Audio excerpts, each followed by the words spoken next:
Welcome to the Business Spotlight Series. My name's Mark McNulty. I'm president of Action Coach Bluegrass in Southern Indiana. And today I have Colin Blake, who is the director of spirits education at Moonshine University and the Stave Thief Society. Today we're going to be talking about his business, their challenges, best practices, and share a peek into what it's like to operate a business. If this is your first time on the Business Spotlight Series channel, be sure to like and subscribe so you get future interviews just like this one. So Colin, welcome. Thanks for being here today. Thank you so much for having me. It's a pleasure to be here, Mark. Like this series, I think you're really focusing on a diverse group of businesses and individuals, so it's great to be here. Awesome. Go ahead and tell our listeners about Moonshine University and the Stave Thief Society and how they're related and what it means to be a director of spirits education. Absolutely. I'd love to tell people about how to be a completely fictitious, made up title that I gave myself. So, Moonshine University is one of those really interesting places because it seems very tongue in cheek as far as the name, but it's actually a really serious place overall. So, we are actually a sister company of a place called Flavor Man, which has been around for 31 years, much larger, older company, and they do beverage development for businesses around the world. They've done thousands and thousands of beverages, but a little bit into that journey, about 13 years ago, the owner of Flavor Man was at a spirits conference teaching about flavored vodka. And he pretty quickly realized, oh, there's a whole bunch of people who are about to get into distilling. And at present, all of these people are essentially Googling their way into business, which is not really what you want to do when you were getting into the second most regulated industry in America after pharmaceutical. Yahoo Answers is not the most trusted source when your finances and tax liability is on the line. So he had been sitting on a building right next to Flavor Man for several years and just didn't know what to do with it. And came back to the team and said, you know what? There's about to be a huge craft distilling boom. So we're going to open a distillery. And everybody was like, that's amazing. Great. What are we going to do? What are we going to make? And he's like, nothing. We're just going to teach people how to open distilleries. And we're like, oh, okay. So opening a distillery is a very, very expensive endeavor. So the thought of building a distillery and not producing anything was very interesting to us at the time. But Dave, the owner, is very much a visionary in that sense. And we started building out, we started putting together a rough sketch of the initial curriculum. And when we opened our doors in 2012, it was right at the beginning of that craft boom. So we opened Moonshine University with what is our flagship class, which is the 6-day distiller course. And that course is an intense 6 days. It's 65 hours of activity. There's 35 different presenters. We go over soup to nuts, everything you need to know to open, run, and operate a distillery. We get into site selection, zoning, compliance, build out, getting your permit, state compliance, distribution. We do hands-on distillation of whiskey, gin, rum, vodka, and many other topics therein. From that one class alone, we've had about 1,500 different students from 51 different countries, all 50 states, and we've helped about 300 distilleries open around the world. So we're super proud of that class, those offerings. But pretty quickly after we started offering that 6-day distiller course, people were coming to us and saying, you know, I really enjoyed that class, but fermentation, I want to know more than what you taught in an hour. Whiskey production, gin production. So we pretty quickly started putting together 2 and 3 day deep dive classes in all these different aspects that we were teaching during the 6 day, and really just started building our schedule out overall. So now we have a variety of about 12 to 15 different topics, depending on the year, that we teach a few times a year that get into agave spirits, fermentation, whiskey production, botanical spirits, barrel aging, just a whole variety of different things. And that has really filled out our schedule as far as professional classes overall. But then in 2015, we launched a program called the Stave Thief Society. And that is something that we put together because we saw that there was a need in this region for bourbon education, because we kept hearing time and time again, people would go to places like Napa, and you could go anywhere in Napa. You could stop at the gas station and ask someone, well, where around here has this type of wine? And they could answer the question and send someone there. And we didn't have that broad scale education here. There were a handful of people who were extremely knowledgeable, and then there were a lot of people who thought they were very knowledgeable, but not with accurate information. So, being that we made no product whatsoever, we could be brand neutral. So, we put together the Stave Thief Society, which is a bourbon certification program. It ultimately got adopted by the Kentucky Distillers Association, which is the big trade association for bourbon distilleries here in Kentucky. And they adopted it as their official bourbon education. So we knew we were doing something right with that. But that is a intense day-long course where you come hang out with us. You do hands-on bourbon making in our distillery. You get a 36 aroma sensory kit where we train you on best sensory practices, how to get better at sensory. We have a variety of different flights you go through to actually learn and understand what's happening with bourbon production and how to actually pick these things out and become a more educated taster and just bourbon enthusiast overall. And I say enthusiast because that's primarily who we serve at this point, but it's probably about 35 to 40% industry people, people from distilleries, distributors, people in some direct or ancillary way attached to the spirits industry, but we get a lot of enthusiasts overall. When we first launched that program, we thought we were going to have one or two classes a year and, teach local bartenders about bourbon. But by the second class, it was already mostly enthusiasts. And we went from two classes in the first year to pre-COVID, I taught 36 classes that year, and we're slowly building back up to right around that level overall. So huge interest there. So between the professional side at Moonshine University, the more enthusiast, even though there is a professional aspect to the Stave Thief Society, that keeps us pretty busy. And then we also fill in all of the gaps we have in our schedule with professional services, professional sensory services, on and off-site consulting, gin development, whiskey development, private barrel programs. So overall, our very small team of 4 here at Moonshine University stays pretty busy year round. Yeah, sounds like it. So tell me a little bit more about the private barrel program. So the private barrel program is something we put together because, and we launched that about 6 years ago. We still had a lot of gaps in our schedule because we were still fairly young at that point. And we thought, well, there's all these different private barrel selection programs out there. You can go to Jim Beam, Woodford Reserve, and pick a private barrel there.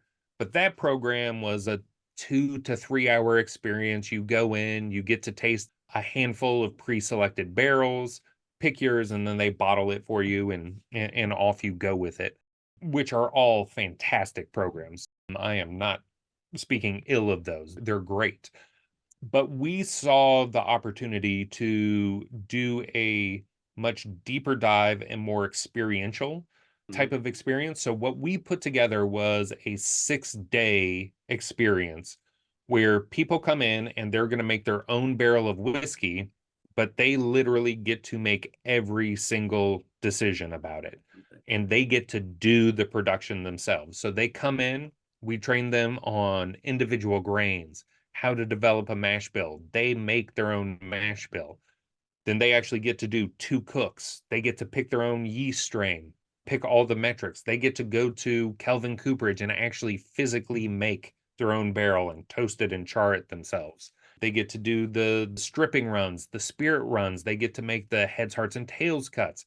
They get to pick the barrel entry proof and fill their barrel.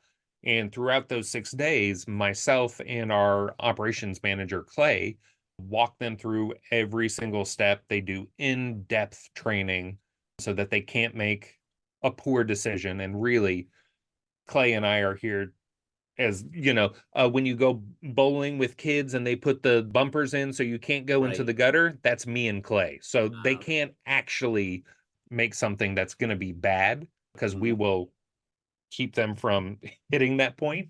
But at the end of the week, they get to fill a barrel. It's theirs. We put it up in a rick, and every 6 months they get a sample of it. And when they ultimately deem that it is ready to bottle, they will come back here. We're going to go through some training exercises as far as determining the best bottle proof for that bourbon. And then we actually bottle it up, label it, and off they go with their barrel of bourbon that they made the mash bill for. They picked the yeast strain. They made every decision. They produced it themselves. So it's a much different experience overall. It's 6 days up front. And at present, everybody who has a barrel that's come through this program hasn't pulled it out of the rick yet. So the oldest one is approaching 6 years, and we have a whole variety that are much younger. So, you do the week and then you're waiting 4+ years to determine, I'm Right. ready, this bourbon's ready, let's bottle it and finish it up. Okay. That's great.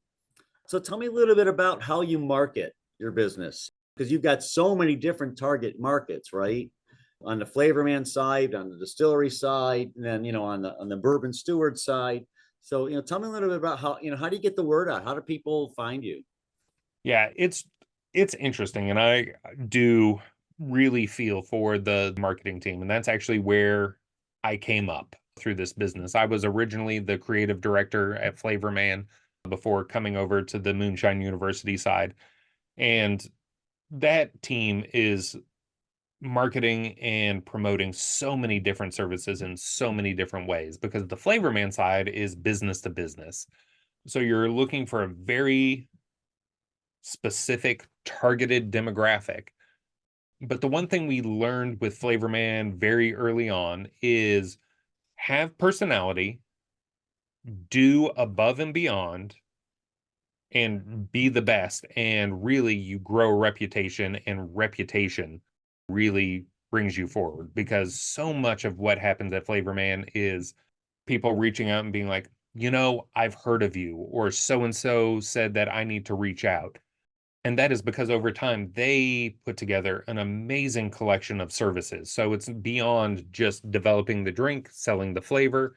They do shelf life studies, they do production support, they do everything you need, which is really unique because no other company does that collection of services. So really, you can just go over there not knowing anything beyond, I made this in my kitchen, and have experts over there lead you through the entire process. So putting together an interesting, comprehensive collection of services and just building a great reputation is key. And of course, there's the traditional, SEO marketing model, and identifying those entrepreneurs and going after them is a big Right. part of what they do over at Flavor Man. At Moonshine University, very much the same thing. We are going after at least initially, we were going after a very specific demographic of entrepreneurs who were looking to get into the distilling industry. So it's a really hard demographic to identify. I would say that for 5 years, we kind of just flailed, tried to figure it out, how to capture the data that really was our target audience. But we partnered with a couple great companies who helped us figure that out and really dial it in. But a Mhm. lot of it is also reputation. I remember starting here and, being told, okay, you're going to work at Moonshine University. And all I could think was, oh man, I have to say I work at Moonshine University. And that is it's so tongue in cheek. It's so like, oh, there's this really cringy aspect of it. But the team that came up with the name, they were brilliant because they knew it would stick. It is Mm, such a sticky name. It's not like all these other things you hear where it's just like copper and barrel spirits company. Everybody was doing the same kind of hoi polloi average right. type of naming, and they were just like, no one's going to forget this name. You're going to say it once, they're not going to forget it. And that was true. So, really, me and the initial team here, our big, big goal the first 2 to 3 years was build a reputation to where Moonshine University was the reputation and not the name. And I feel we did a really good job with that because now we see it on resumes, we see it on people's websites, we see it in articles constantly. People are talking about how proud they were to come here and get an Right. education that helped them open their distillery or become better, or where they send their staff to come here. So building that relationship with people and building the reputation was really big for us. Because now when I say, I'm from Moonshine University, I don't have to explain what it is and that it's not moonshine, it's actually a super serious place.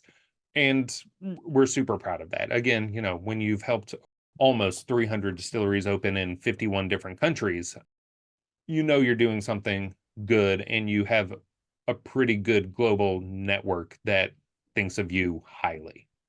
Right.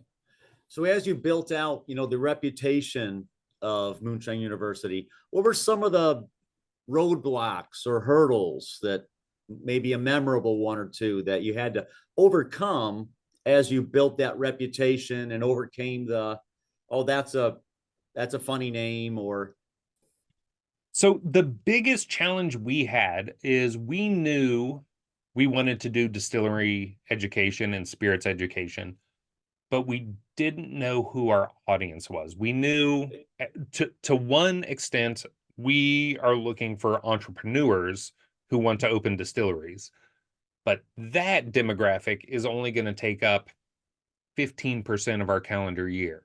So, right. how do we fill the rest of the time? What does that demographic look like?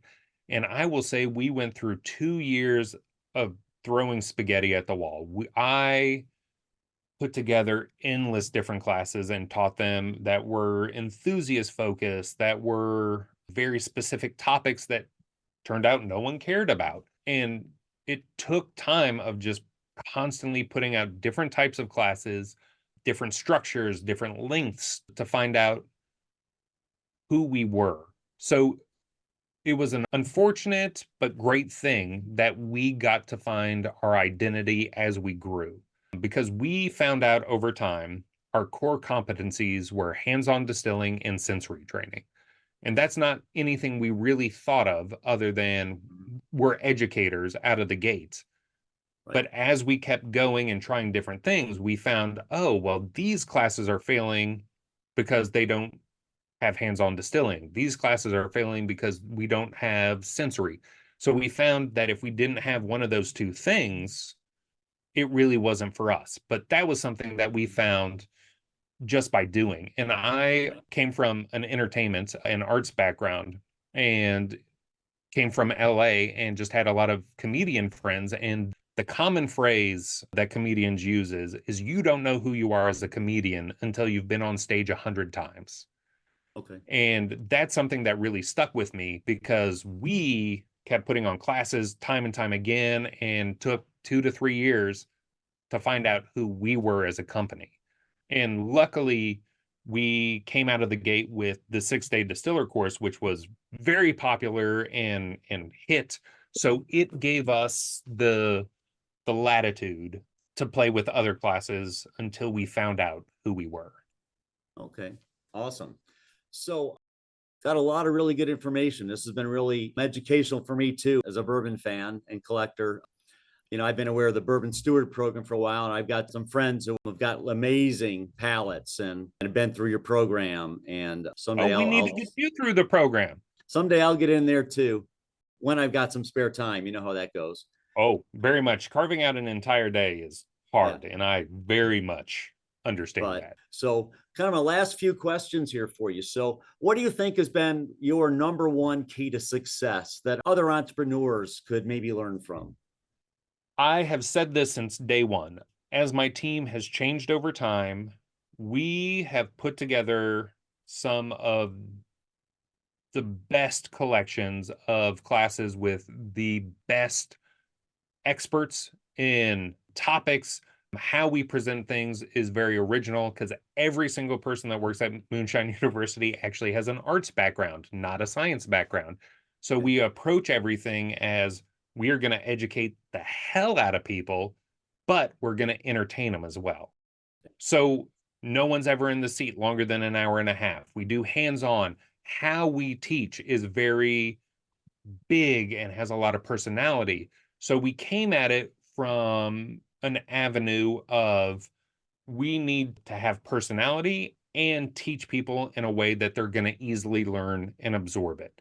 But more than anything, and I say it every single time, we are not in the education world. We are not in the sensory world. We are not in the distilling world. We are in the hospitality world. Right. We service every other thing we do through hospitality. So everyone here is as friendly, as chatty. Anyone can call up, whether they've come here or not, and just ask questions and talk. It is number one about hospitality, and it comes from a truly authentic and altruistic place. And I think people feel that because everybody who works here loves this industry. We Mhm. love this industry, and we want to make sure two things. Anybody who's going to enter it is going to thrive in this industry, and anybody who is going to enter it needs to understand what this industry is and what you need to be. AKA, if you're an asshole, we don't want you. Right. So we've coined the term edutainment as that combination of education and entertainment, because that's how you make it stick. And, it's that adds that hospitality flavor to it. Absolutely. And honestly, we have found because over time, we have honed in on presenters who are not only just the top of their field, but they could talk to a wall and they can explain anything at the lowest level. And we've had people come in here that are the best experts in the world, but they couldn't lower how they talked to people, or they were just soporific. And I mean, the reality is there's some topics like finding someone who's an expert on TTB, which is the Tax and Trade Bureau, all the government Mhm. licensing and compliance. Finding someone who's charismatic, who's an expert in TTB compliance Yeah. took a few years, you know? Yeah. Yeah. How to get your label approved, right? Yeah. So it's interesting, but we always had that goal of, man, we are keeping people here for really long days. We are shoving a ton of information at them constantly. We need to make it as sticky as possible. And the best way to do that is have big personalities, really smart, entertaining people, and a lot of what we push on presenters if they don't do it naturally is explain what you're talking about and what the science is or the fundamental is, then give that example, a real world example, so people understand the practical application.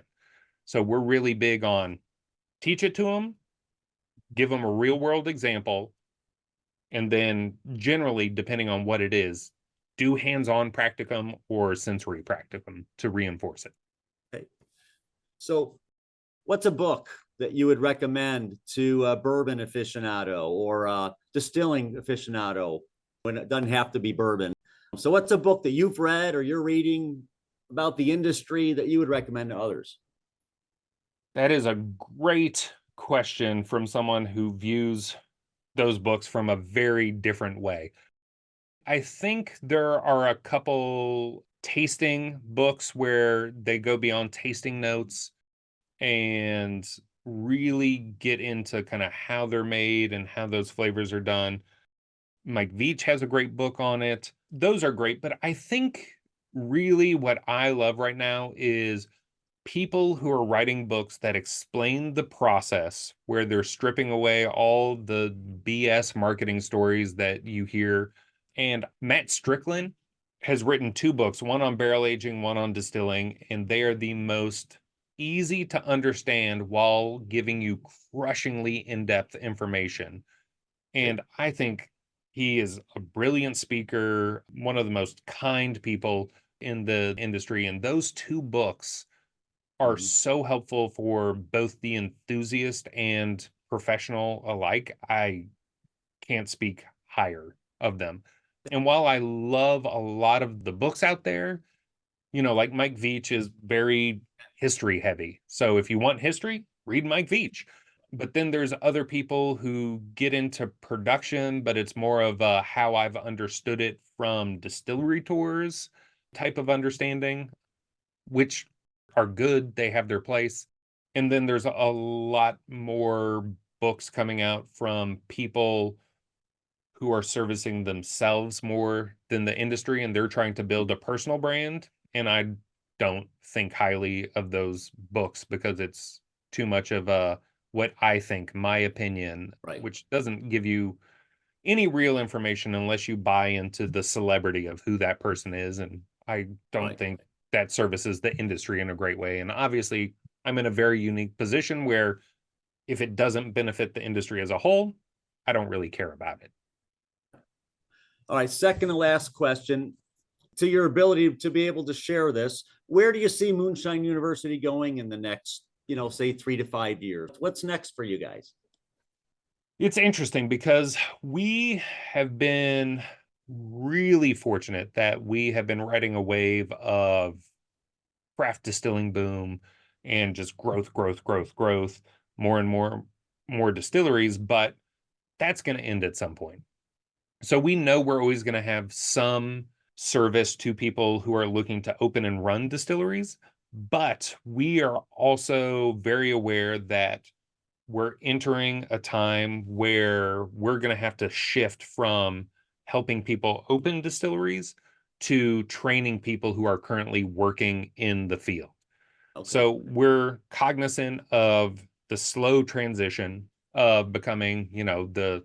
supporting entrepreneurs to supporting continued education Right. overall. And we know that we're going to be offering more and more professional services. There's not a lot of places people can go that have trusted palates and knowledge to learn how to, well, I'm doing a startup or I added a piece of equipment, who can come Right. in and make sure this is working correctly and our process works and we can update our SOPs, or a place where people can send product, like here's our new make. Is it good? Mhm. What's going on? Or what we mostly get with sensory, because when I talk to people and I'm like, yeah, I do a lot of sensory as part of my job, they're like, oh, you just get to sit around and drink cool things all day. I'm like, no one sends us things when things are going right. Right. Yeah. We get sent the worst things in the world. So having a place where, the staff here that does sensory, we're all trained on faults, flaws. We know where they came from, how they got developed, how they can be blended off, if they can be blended off, where they likely came from. So we're really good at those types of professional sensory feedback. So we're going to do more and more of that. And Stave Thief is growing like crazy. So Yeah. we know we're also going to be doing more and more kind of public facing enthusiast education as we grow as well. Okay. Awesome. Great. All right. So last question for you today, Colin. What inspires you the most today? So what inspires me the most is people who are thinking about the overall experience and Mhm. how to make that connective to those people who come through. So I think what we do here is a unique thing for the industry, and we do it in a very fun way. But as we are starting to work with more and more distilleries, and the number one feedback we hear from people who visit distilleries is all the tours kind of sound the same. We're kind of hearing the same thing. So, what really inspires me is people who are approaching the visitors experience and Mhm. the on-site education in very new and different ways, because that's going to be the largest challenge moving forward. And seeing some people who are really thinking about it differently and giving people a different experience is amazing to me, because it's the largest challenge out there, is how to stand out when you're looking at, 2,000 plus distilleries in the US right now. How do you tell a different story? How do you give a different experience than what someone who's into distilleries has experienced a dozen times before? So I'm really in admiration of the people building those unique experiences. Okay. All right. Awesome. Thank you. I love that. So this has been Colin Blake, Director of Spirits Education at Moonshine University and the Stave Thief Society.